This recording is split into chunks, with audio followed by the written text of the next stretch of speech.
नमस्ते दोस्तों, आपका स्वागत है रहस्य कहानियां में। आज हम आपको लेकर चलते हैं राजस्थान के मेघपुर गांव, जहां एक सुनसान पहाड़ी पर खड़ी है कालखंड हवेली। इस हवेली की टूटी दीवारें और जर्जर खिड़कियां कुछ कहती हैं। गांव वाले कहते हैं कि सूरज ढलते ही हवेली में अजीब सी हलचल शुरू होती है। कदमों की आहट, फुसफुसाहटें और कभी कभी एक औरत की सिसकियां। लोग इसे शापित मानते हैं। कोई भी रात में इसके पास जाने की हिम्मत नहीं करता। आखिर क्या है इस हवेली का रहस्य और क्यों गांव वाले इसके दरवाजे को छूने से भी डरते हैं? चलिए इस अलौकिक कहानी को खोलते हैं। कई 100 साल पहले मेघपुर एक समृद्ध रियासत थी। कालखंड हवेली में रहते थे राजा सूर्यवीर, जिनकी बेटी रानी मालिनी अपनी सुंदरता और दयालुता के लिए जानी जाती थी। मालिनी का दिल एक साधारण सिपाही वीरेंद्र पर आ गया था। दोनों का प्रेम गांव की गलियों में चर्चा का विषय था। लेकिन राजा सूर्यवीर को यह रिश्ता मंजूर नहीं था। वह अपनी बेटी का विवाह किसी राजकुमार से करना चाहते थे। मालिनी और वीरेंद्र ने चुपके से मिलना शुरू किया, हवेली के गुप्त गलियारों में, जहां पुराने दर्पण और चांदनी रातें उनकी गवाह थीं। लेकिन प्रेम की राह कभी आसान नहीं होती। राजा को जब इसकी खबर लगी, उनका गुस्सा 7वें आसमान पर था। उन्होंने एक तांत्रिक कालदास को बुलाया, जो अपनी काली विद्या के लिए कुख्यात था। कालदास ने राजा से कहा, मैं वीरेंद्र को मालिनी से हमेशा के लिए अलग कर दूंगा, लेकिन इसकी कीमत होगी। राजा ने कीमत चुकाने की सहमति दे दी। कालदास ने एक पूर्णिमा की रात को हवेली के गुप्त कक्ष में एक तांत्रिक अनुष्ठान किया। उसने एक यंत्र बनाया, जिसमें उसने वीरेंद्र की आत्मा को कैद करने की शक्ति डाली। रात के अंधेरे में हवेली से चीखें गूंजी। अगली सुबह वीरेंद्र गायब था और मालिनी का दिल टूट चुका था। दुख में डूबी मालिनी ने हवेली की सबसे ऊंची मीनार से कूदकर अपनी जान दे दी। गांव वालों का मानना है कि उस रात कालदास ने न सिर्फ वीरेंद्र की आत्मा को कैद किया, बल्कि मालिनी की मृत्यु ने हवेली को शापित कर दिया। लोग कहते हैं कि वीरेंद्र का साया आज भी हवेली में भटकता है, मालिनी को ढूंढते हुए। जो भी हवेली में रात गुजारने की कोशिश करता है, उसे एक लंबा साया दिखता है, सिपाही की वर्दी में, चमकती लाल आंखों के साथ। साये के साथ आती हैं ठंडी हवाएं, जो फुसफुसाती हैं, मालिनी कहाँ है? कुछ लोगों ने हवेली के पुराने दर्पणों में एक औरत की परछाई देखी है, जो सिसकती हुई दिखती है। कई साल पहले एक फोटोग्राफर अर्जुन मेघपुर आया।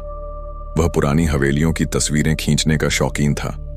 गांव वालों ने उसे हवेली के शाप की कहानी सुनाई, कैसे वीरेंद्र का साया और मालिनी की सिसकियां रात में सुनाई देती हैं।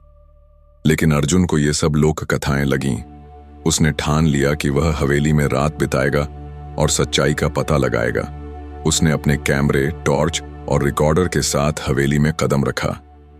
चांद की रोशनी में हवेली की टूटी दीवारें और पुराने झाड़ फानूस डरावने लग रहे थे। रात के 11 बजे अर्जुन ने हवेली के मुख्य हॉल में अपने कैमरे का तिपाई लगाया। उसने एक पुराने दर्पण की तस्वीर खींची, लेकिन कैमरे की स्क्रीन पर उसे कुछ अजीब दिखा। दर्पण में एक साया था, सिपाही की वर्दी में, जो उसे घूर रहा था। अर्जुन ने डरते हुए पीछे मुड़ा, लेकिन वहां कोई नहीं था। तभी हवेली के गलियारों में कदमों की आहट गूंजी। उसने अपने रिकॉर्डर चालू किया और उसमें एक फुसफुसाहट रिकॉर्ड हुई, मालिनी को लौटा दो। अर्जुन का दिल जोर जोर से धड़कने लगा। उसने हवेली के गुप्त कक्ष की ओर जाने वाला रास्ता ढूंढा, जो गांव वालों ने बताया था। वहां पहुंचते ही उसे एक पुराना लकड़ी का दरवाजा दिखा, जिस पर अजीब से निशान उकेरे हुए थे। जैसे ही उसने दरवाजा छुआ, हवेली में ठंडी हवाएं चलने लगीं। अचानक मुख्य दरवाजा जोर से बंद हुआ और अर्जुन अंधेरे में फंस गया। तभी उसे साये की लाल आंखें दिखीं, जो धीरे धीरे करीब आ रही थीं। उसने सुना, तूने मुझे जगाया।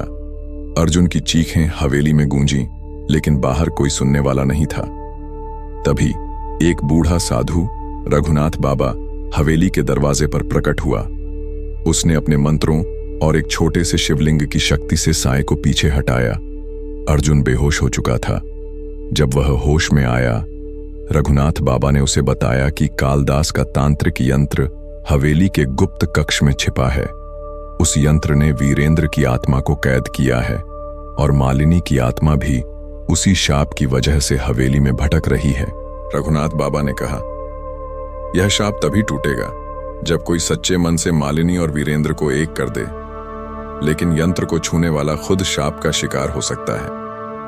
साधु ने अर्जुन को चेतावनी दी कि वह हवेली में दोबारा न लौटे। अर्जुन ने अपनी टूटी तस्वीरें और रिकॉर्डर गांव वालों को दिखाया, जिसमें साएं की लाल आंखें और फुसफुसाहटें साफ रिकॉर्ड थीं। उसने मेघपुर छोड़ दिया और फिर कभी वापस नहीं आया। गांव वालों ने हवेली को हमेशा के लिए बंद कर दिया, लेकिन पूर्णिमा की रात को हवेली से सिसकियां और फुसफुसाहटें अब भी सुनाई देती हैं। कुछ लोग कहते हैं कि मालिनी और वीरेंद्र की आत्माएं एक दूसरे को ढूंढ रही हैं।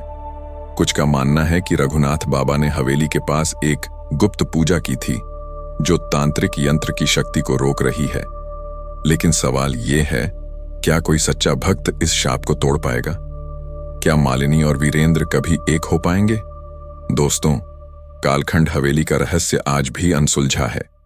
इस शापित हवेली में कदम रखने की हिम्मत आप में है? अगर ये कहानी आपको पसंद आई तो लाइक करें, शेयर करें और रहस्य कहानियां को सब्सक्राइब करें। अगली कहानी और भी रहस्यमयी होगी। डिस्क्लेमर: यह कहानी लोक विश्वास और परंपराओं पर आधारित है।